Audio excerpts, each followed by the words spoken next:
Hello friends, আসসালামু আলাইকুম। আমি শ্রদ্ধা নিচ্ছি। আজকে আমি তোমার সাথে শেয়ার করবো Google slide Bangla keyboard shortcuts menu. অর্থাৎ আজকে আমি তোমার সাথে শেয়ার করবো কিভাবে আমরা গুগল স্লাইডের উপর মেনুস কিবোর্ড শর্টকাট গুলো ব্যবহার করতে পারি। তো কাজটা করার ক্ষেত্রে এটা আমি মিনিমাইজ করলাম। মিনিমাইজ করার পরে তা আমার এখানে আমরা একটা স্লাইড আমাদের প্রেজেন্টেশন ওপেন করে রাখছি। তো এটা দিয়ে আমি তোমাদের কাজটা দেখাবো। তো এখন আমাদের তাছাড়া আমি এখানে আমাদের একটা এক্সেল ফাইল ওপেন করে রাখছি।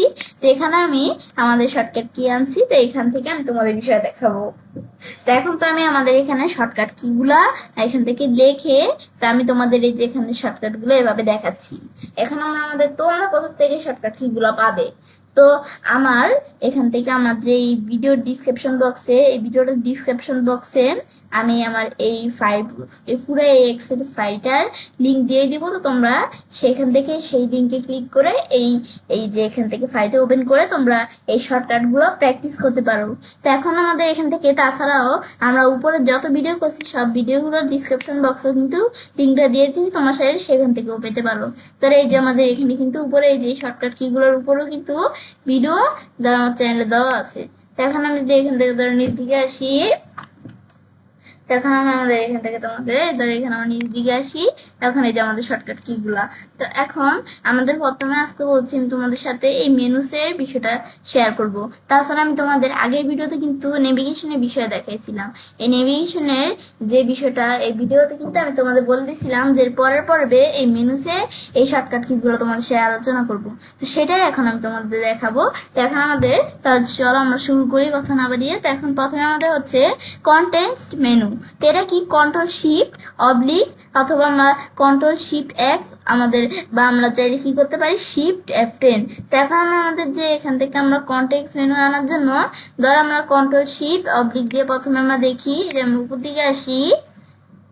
উপর দিকে আসার পরে তো কন্ট্রোল শিফট অবলিক। তো এখন আমি যদি এখানে আসি, আসার পর আমি যদি এখন কি বলতে কন্ট্রোল শিফট অবলিক দিয়ে এই কন্ট্রোল শিফট অবলিক আমি এখান থেকে আবার প্রেস করি। এই যে আমাদের দেওয়া আছে কি কন্ট্রোল শিফট অবলিক। এখন আমি প্রেস করি কন্ট্রোল শিফট অবলিক। এ দ্বারা আমাদের কিন্তু আমরা কন্ট্রোল শিফট অবলিক প্রেস করছি আর কিন্তু আমাদের কি চলে আসছে কনটেক্সট মেনু চলে আসছে। এটা হচ্ছে কনটেক্সট মেনু। বা আমি যদি আমরা কিবোর্ড থেকে কন্ট্রোল শিফট এক্স প্রেস করি তবুও কনটেক্সট মেনু চলে আসে। বা কিবোর্ড থেকে শিফট F10 যদি আমরা প্রেস করি শিফট F10 ব্যাস প্রেস করলে এদের তবুও কিন্তু কনটেক্সট মেনুটা চলে আসে। ব্যাস এটা কিন্তু আমরা দেখতে পাচ্ছি। এটা আমরা করতে পারি চাইলে এই তিনটার মাধ্যমে কনটেক্সট মেনু আনতে পারি। তারপর ফাইল মেনু। তো ফাইল মেনু আমাদের এটা কি বুঝাইছে প্রত্যেক মেনুর ক্ষেত্রেই। তো আমাদের ফাইল মেনু আমাদের আনার জন্য আমাদের কি করতে হয়, এই যে আমরা এখান থেকে দেওয়া আছে আমি তোমাদের বিষয়ে দেখাই সুন্দর করে। এদের এখানে দেওয়া আছে ফাইল মেনু আমরা এদের দুইটা মাধ্যমে আনতে পারি। যদি আমরা আদার কোনো ব্রাউজারে থাকি তাহলে অল্টার শিফট F দিয়ে আনতে হবে, অল্টার F দিয়ে কিন্তু পারা যাবে না। কিন্তু আমি যদি গুগল ক্রোম ব্রাউজারে থাকি তাহলে আমরা অল্টার F দিয়ে আমি চাইলে এই ফাইল মেনুটা ওপেন করতে পারি। সে অন্য মেনুর ক্ষেত্রেও এদের আমি যদি এদিকে আসি আমাদের এখন ফাইল মেনুটা ওপেন করবো অল্টার F দিয়েই। এদের এখান থেকে আমরা এখানে অল্টার F প্রেস করতে হবে। তো প্রেস করলে তার ফাইল মেনু ওপেন হয়ে গেল। তারপর আমি যদি এডিট মেনু ওপেন করতে চাই তাহলে আমি যদি অল্টার ই প্রেস করি, অল্টার ই প্রেস করলে এডিট মেনু ওপেন হয়ে যায়। তারপর এডিট মেনুর পর আমি যদি আমাদের ভিউ মেনু ইনসার্ট করতে চাই মানে ওপেন করতে চাই তো অল্টার আমাদের ভি প্রেস করলে ভিউ মেনু ইনসার্ট হবে। তারপর আমি ইনসার্ট মেনু ইনসার্ট করতে চাইলে আমার অল্টার আই প্রেস করলে আমি যদি কিবোর্ড থেকে অল্টার আই প্রেস করি আমি তোর বিষয়টা তোমার একটু দেখাই। ধরো আমরা যে কোনো স্লাইডে আসার পরে আমরা এই যে আমাদের দেওয়া আছে কি আমাদের অল্টার আই দিলে আমাদের ইনসার্ট মেনু চলে আসবে।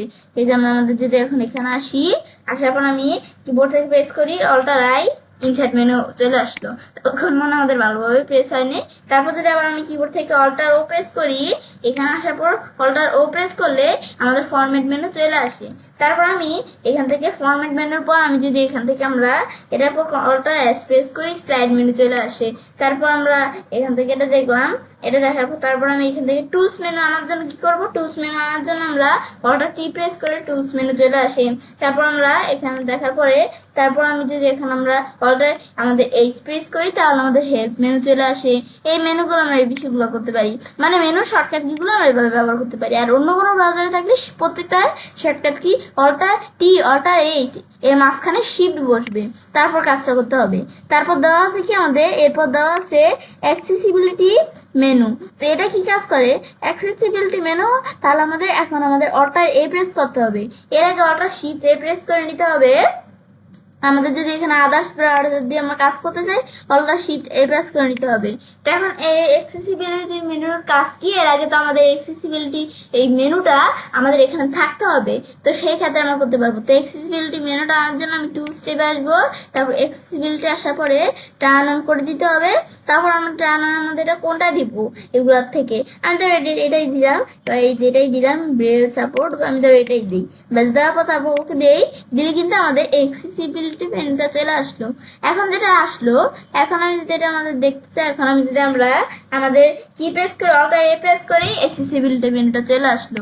আবার এটা উঠে দেওয়ার জন্য আমরা টু স্টেপে আসার পর অ্যাক্সেসিবিলিটি আসার পর আমি দিই টিকমা উঠিয়ে দিই, তাহলে আমাদের এখন ওকে দিয়ে আমাদের আবার এখানে বিষয়টা উঠে গেল। তো এই বিষয়ে দেখার পরে আমাদের তারপর দেওয়া আছে কি আমাদের ইনপুট টুলস মেনু আর আমাদের এখান থেকে টগেল ইনপুট কন্ট্রোলস। তো এই দুটো কি কাজ করে? তো এখন আমাদের টগেল ইনপুট কন্ট্রোলস কি, তখন কন্ট্রোল শিফট কে দেওয়া হয়। তো টগেল ইনপুট কন্ট্রোলস কি জিনিস, এটা চাইলে তোমরা কিন্তু গুগল থেকে সার্চ দিয়ে বের করতে পারো। তো এখন টগেল ইনপুট কোডস হচ্ছে কন্ট্রোল হচ্ছে যেমন আমাদের বিভিন্ন ল্যাঙ্গুয়েজ, এই যে এখন যদি আমরা কন্ট্রোল আমাদের শিফট কে প্রেস করি কিবোর্ড থেকে, এই যে কিবোর্ড থেকে প্রেস করি কন্ট্রোল শিফট কে, তো প্রেস করলে কিন্তু আমাদের এই অপশনটা চলে আসে। ব্যাস এটা আমি দেখলাম। এখন কিন্তু আমাদের এই অপশনটার মধ্যে এখন ধরো এই যে এরকম চলে আসছে, ধরো এরকম, এ দেখো এই যে আমাদের কিন্তু এখন এই কয়টা আমরা অপশন দেওয়া আছে, কিন্তু আমরা আমাদের টগেল ইনপুট আমাদের ল্যাঙ্গুয়েজ কোনগুলা, তো সেগুলো হচ্ছে ধরো আমাদের আরবিক, আমাদের ট্রাইন্স, তারপর এর যে এরকম আমাদের কিছু ল্যাঙ্গুয়েজ। ধরো আমি নিজ দিকে আসার পর আমি ধরো এখানে একটা ল্যাঙ্গুয়েজ আমরা সেট করে দিব। এখন ধরো আমরা এখান থেকে উপর দিকে আসি, ধরো বিভিন্ন ল্যাঙ্গুয়েজ দেওয়া আছে, আমি ধরো এই ল্যাঙ্গুয়েজটা সেট করে দিলাম। দেওয়ার পরে এখন আমি যদি কিবোর্ড থেকে প্রেস করি আমাদের কন্ট্রোল শিফট কে, ব্যাস কন্ট্রোল শিফট কে প্রেস করার পর এখন দেখো অপশন কিন্তু বাইরে গেছে। আগে মাত্র কিন্তু কয়েকটা অপশন ছিল, কিন্তু এখন ধরো কতগুলো অপশন চলে আসছে। এখন এখান থেকে আমরা বিষয়গুলো করতে পারি। তো এটা হচ্ছে আমাদের টগেল ইনপুট, আমাদের এখান থেকে আমাদের কন্ট্রোল হচ্ছে বিষয়গুলো আমরা কন্ট্রোল শিফট কে দিয়ে আমরা করতে পারি। তো এটা একটু তোমরা এগুলো দেখলেই বুঝতে পারবে সময় নিয়ে। ব্যাস তারপর আমি কিন্তু এখান থেকে তোমাদের এই মেনুস আমাদের যে অপশনটা এই বিষয়গুলো আমি তোমাদের সাথে শেয়ার করলাম, মেনুসের শর্টকাট কিগুলো। ব্যাস শেয়ার করার পরে তো এখন কিন্তু আমি তোমাদের আবার বলে দিচ্ছি, আমাদের এই ভিডিওর ডিসক্রিপশন বক্সে আমি আমার এই যে পুরো স্লাইডের আমাদের যে এক্সেলের এই পুরো এক্সেলটা এই ফাইলটার আমি লিঙ্ক আমাদের ডিসক্রিপশন বক্সে এই ভিডিওর ডিসক্রিপশন বক্সে দিয়ে দিব। তো তোমরা সেই লিঙ্কে ক্লিক করে আমাদের এই ফাইলটাও আমাদের ওপেন করে তোমরা চাইলে কাজগুলো করতে পারো, শর্টকাট কিগুলো আর কি ব্যবহার করতে পারো। তো আজকে পর্বে আমি তোমাদের মেনুস এই শর্টকাট কি দেখালাম, পরবর্তী পর্বে আমি তোমাদের কমেন্টস শর্টকাট কিগুলো দেখাবো। ব্যাস দেখাবো। তো এখান থেকে কাজটা করতে পারি এরকম খুব সহজে আমাদের গুগল স্লাইডের উপর মেনুস কিবোর্ড শর্টকাটস গুলো ব্যবহার করতে পারি। ফ্রেন্ডস আজকে এই ভিডিও তোমরা ভালো লেগে থাকে তোমরা চ্যানেলটি সাবস্ক্রাইব, লাইক, কমেন্ট সবার সাথে শেয়ার করবে।